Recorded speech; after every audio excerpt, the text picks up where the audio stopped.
Imagine staying awake for days. Your eyes burn, your thoughts blur, and soon reality itself starts to slip away. We take sleep for granted, pulling all-nighters, burning the midnight oil, but what really happens when you don't sleep? Could you survive without sleep at all? The answer, my friends, is more terrifying than you think. We're diving deep into the science of sleep deprivation, the good, the bad, and the downright scary. Buckle up, because we're about to explore the mysteries of the human brain, and trust me, you'll never look at an all-nighter the same way again. Alright, so you've decided to pull an all-nighter. Maybe you have a big deadline, maybe you're binge-watching your favorite show, or maybe you're just one of those people who thinks they can function on 4 hours of sleep. Well, I'm here to tell you that the first 24 hours of no sleep might seem harmless. You know, a little tired, a little sluggish, maybe a tad more irritable than usual, but inside that brain of yours things are already changing, and not for the better. See, studies show that after just one night of no sleep, your cognitive function takes a nosedive. It's like someone hit the slow motion button on your brain. Your reaction time slows down, your memory weakens, you forget where you put your keys, you walk into rooms and forget why. And your decision-making, well, let's just say it becomes worse than someone who's legally drunk. Think about that for a second. Would you drive a car after having a few too many? Of course not. It's dangerous, it's irresponsible. It's basically a death wish. Then why on earth would you think it's okay to drive, or operate heavy machinery, or make life-altering decisions after pulling an all-nighter? You're essentially doing the same thing, impairing your judgment and putting yourself and others at risk. But hey, this is just the tip of the iceberg, folks. This is just the first 24 hours. Let's see what happens when we push the human body a little further, shall we?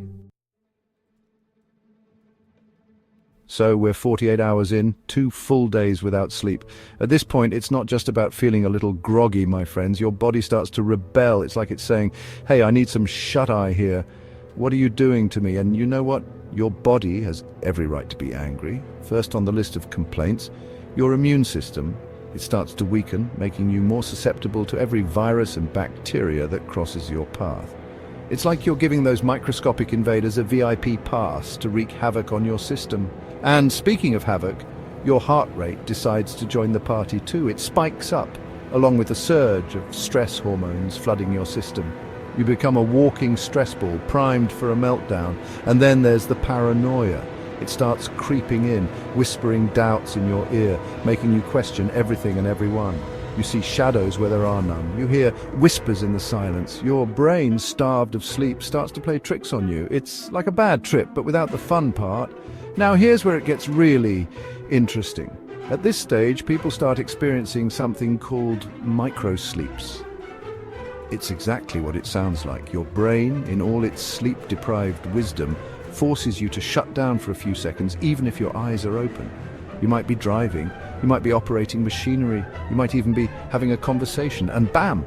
Your brain hits the pause button. This is why sleep-deprived truck drivers and doctors make deadly mistakes. This is why people fall asleep at the wheel. Ever forgotten why you walked into a room? Imagine that feeling, that disorientation, non-stop for days. But trust me, the worst is yet to come. Let's push past the 72-hour mark, shall we? Hold on tight, because things are about to get really, really weird. Chapter 3. Okay, so you've made it to the 72-hour mark, 3 full days without sleep. Let me tell you, your brain is not happy about this. In fact, it's in full-blown crisis mode. This is where things go from weird to downright terrifying. You're now entering the realm of hallucinations. Your sleep-deprived brain, desperate for some rest, starts to invent its own reality. It struggles to separate fact from fiction, dreams from reality. You might see things that aren't there, hear voices, feel sensations that don't exist. But wait, there's more. As if the hallucinations weren't bad enough, you also get to deal with a delightful cocktail of anxiety, paranoia, and memory loss. You become convinced that everyone is out to get you, that the world is ending, that you're going insane. And the worst part, you might not even remember any of it later. Studies on extreme sleep deprivation show that at this stage, the brain starts to shut down non-essential functions. It's like your brain's going into survival mode, trying to conserve whatever energy it has left. Problem-solving skills, gone.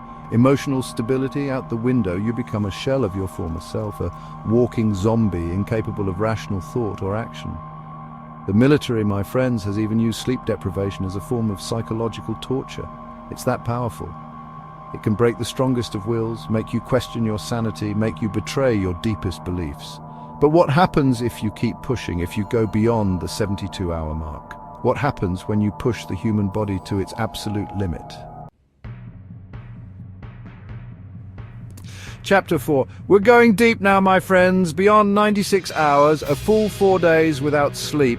At this point, your body is waving the white flag. It's in full shutdown mode and things are getting critical.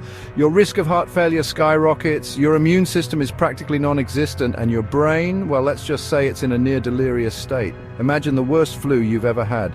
Combine it with the most terrifying nightmare you've ever experienced and multiply that by 1,000. That's what your brain feels like after 4 days without sleep.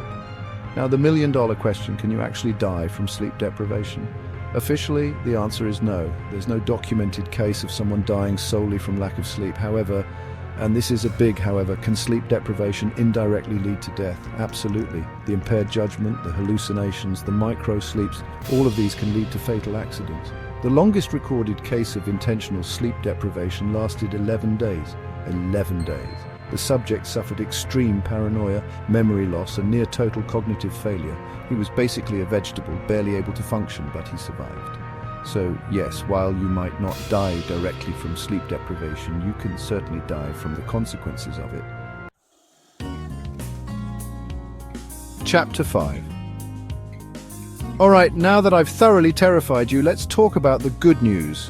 The good news is that you can reverse the effects of sleep deprivation. But you have to act fast. Think of your sleep like a bank account. Every time you pull an all-nighter, every time you sacrifice sleep, you're making a withdrawal from that account.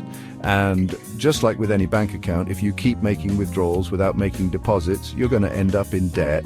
In this case, sleep debt. So how do you make deposits into your sleep account? It's simpler than you think. First and foremost, maintain a consistent sleep schedule. Go to bed and wake up at the same time every day, even on weekends. This regulates your body's natural sleep-wake cycle, making it easier to fall asleep and wake up feeling refreshed. Next up, ditch those screens at least 30 minutes before bed. The blue light emitted from your phone, laptop, and TV messes with your melatonin production. That's the hormone that tells your body it's time to sleep. Read a book, take a bath, meditate, anything that helps you unwind and disconnect from the digital world.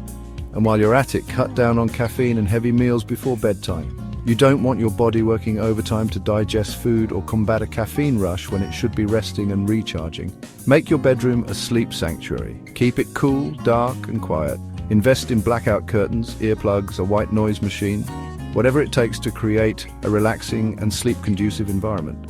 Remember, you don't need more time in your day. You need better sleep. Prioritize it. Make it non-negotiable. Your body and mind will thank you for it. Outro. Sleep, my friends, is not a luxury, it's a necessity. It's as essential to our survival as air, water, and that morning cup of coffee. The more you sacrifice it, the more your body and brain suffer. You become a pale shadow of your true potential, vulnerable to a whole host of physical and mental health problems. So protect your sleep. Make it a priority. It might just save your life. If this video opened your eyes to the power of sleep, hit that like button and subscribe to Motionera for more science-backed insights. And hey, want to know the most extreme sleep deprivation experiment in history? Watch our short video on it next. You'll be surprised at what the human mind can endure and how easily it can break. Until next time, stay curious, stay informed, and for goodness sake, get some sleep.